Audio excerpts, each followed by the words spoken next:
Patel sentry ಮೆತ್ತಿಗೆ ರಾಜ ಮೆತ್ತಿಗೆ ಮೆತ್ತಿಗೆ. ಅಯ್ಯೋ ನನ್ ಮಗನಿಗೆ ಎಲ್ಲಿ ದೃಷ್ಟಿ ಆಗ್ಬಿಡುತ್ತೋ ಏನೋ. ಈ ಮುಸುಡಿಗೆ ದೃಷ್ಟಿ ಬೇರೆ ಕೇಳು. ಸುಮ್ಮನೆ ಇರ್ತೀರಾ? ಮಗನೇ ಬಿಸಿಲು ಜಾಸ್ತಿ ಇದೆ, ಕಣ್ಣಡ್ಕೋಕ ರಾಜ. ಕನ್ನಡಕ ಹಾಕೊಂಡ್ಬಿಟ್ರೆ ಬರೀ ಹಲ್ಕ. ಏನಾದ್ರೂ ಹೇಳ್ತಾನೆ ಇರ್ಬೇಕಾ?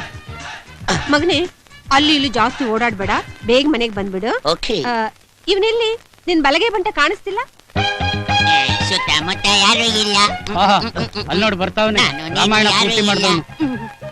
ಲೇ ಅಂಜಿ, ಯಾಕೋ ಇಷ್ಟು ಲೇಟು? ನಮ್ಮ ಎದುರು ಮನೆ ಮುತ್ತಮ್ಮ ರಾಗಿ ತಗೊಂಡೋಗಿ ಮಿಷಿನ್ ಹಾಕಿಸ್ಕೊಂಬ ಅಂದ್ಲು. ಬರೋಷ್ಟ್ರಲ್ಲಿ ಒತ್ತಾಗೋಯ್ತು ಪಟೇಲ್ರೆ. ನೀನು ನನಗ್ ಮಾತ್ರ ಶಿಷ್ಯ ಅನ್ಕೊಂಡಿದ್ದೆ, ಈ ಮುತ್ತಮ್ಮನಿಗೂ ಶಿಷ್ಯ ಆಗ್ಬಿಟ್ಟಿದ್ಯಾ. ಏನೋ ಕೊಟ್ಲು ಮುತ್ತಮ್ಮ? ಮುತ್ತಮ್ಮ 8 ಕೊಟ್ಟು 4 ವಾಪಸ್ ಕೊಡು ಅಂದ್ಲು. ಕೊಟ್ಬಿಟ್ಟು ಬರ್ತಾ ಇದ್ದೀನಿ. ಅವಳ ಹತ್ರ ಚಿಲ್ಲರೆಗೆ ತಿರುಪೆ ಎತ್ತದಕ್ಕೆ ನಾಚಿಕೆ ಆಗೋದಿಲ್ವಾ ನಿನ್ಗೆ? ಬಾವಗಣ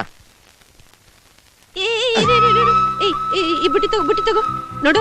1 ಗಂಟೆ ಬಿಟ್ಕೊಂಡು ಹಣ್ಣಿನ ರಸ ಕುಡ್ಸು. ಆಯ್ತಮ್ಮ. ಇನ್ನೊಂದ್ ಗಂಟೆ ಬಿಟ್ಕೊಂಡು ಎಳ್ನೀರ್ ಕುಡ್ಸು. ಆಯ್ತಮ್ಮ. ಇನ್ನೊಂದ್ ಗಂಟೆ ಬಿಟ್ಕೊಂಡು ಹಣ್ಣು ತಿನ್ಸು. ಆಯ್ತಮ್ಮ. ಅದೆಲ್ಲ ಆದ್ಮೇಲೆ ಅದ್ರಲ್ಲಿ ಮಾತ್ರೆ ಇಟ್ಟಿದ್ದೀನಿ, ಅದ್ ಮಾತ್ರ ಮರೀದೆ ನನ್ ಮಗನ ಕೊಡು. ಸುಸ್ತಿಗಿಸ್ತು ಏನು ಇರಲ್ಲ. ಅದ್ನೇರಮ್ಮ ಕೊಡೆ ಕೇಳಿದ್ದು? ಅದೇ ಕಣೋ ನಮ್ ಡಾಕ್ಟ್ರು BN ಗಂಗಾಧರ. ಅಮ್ಮ ನಾನೇನ್ ಬರಲ್ಲ? ಆಯ್ತು ರಾಜ ಆಯ್ತು. ಏನಾಯ್ತು ಏನಾಯ್ತು ಪುಟ್ಟ? ಅಮ್ಮ ಯಾಕೋ ಲಾಕೆಟ್ ಕಾಣಿಸ್ತಿಲ್ಲ. ಲಾಕೆಟಾ? ಲಾಕೆಟ್ ಪಾಕೆಟ್ ಅಲ್ಲಿ ಇದೆ ರಾಜ. ಈಗ ವರ್ಕೌಟ್ ಆಯ್ತು. ಹುಷಾರು ಮಗ. ಮತ್ತೆ ನೀ ಎಂತ ಬರುವೆ, ಹೋಗಿ ಬರುವೆ.